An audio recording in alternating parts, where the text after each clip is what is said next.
तहसील तांदल्यावाला के नवाही चक 615 गाबे के किसान यूरिया खाद की अदम फराहमी और मार्केट में ब्लैक में फरोख्त होने के खिलाफ सरापा एहतजाज। किसानों ने गढ़ फतेह शाह साहिवाल रोड ब्लॉक करके हुकूमत और इंतजामिया के खिलाफ शदीद नारेबाजी की। एहतजाजी मुजाहिरीन का तहसील इंतजामिया पर इल्ज़ाम लगाते हुए कहना था कि जो यूरिया खाद आती है इंतजामिया उसे अपने मनपसंद अफराद को नवाज रही है और जो मार्केट में दी जाती है उसे माफिया ब्लैक में फरोख्त कर रहा है।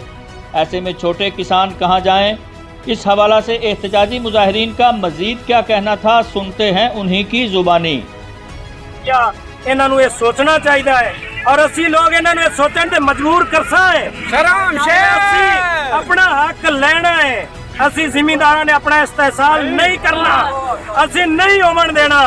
ये डीलर माफिया जितना माफिया है ये 2800 तो लेके 3500 रुपए तक खाद की बोरी सेल कर रहा है, जिंदा के गवर्नमेंट का रेट 1800 रुपया है।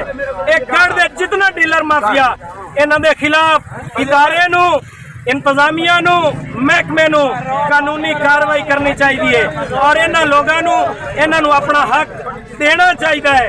ये लोग बहुत मजबूर ने, बिजली के बिल नहीं तो दुकाना इन्हों दी जनाब सील की जावे। महंगाई ना मंजूर, महंगाई ना मंजूर।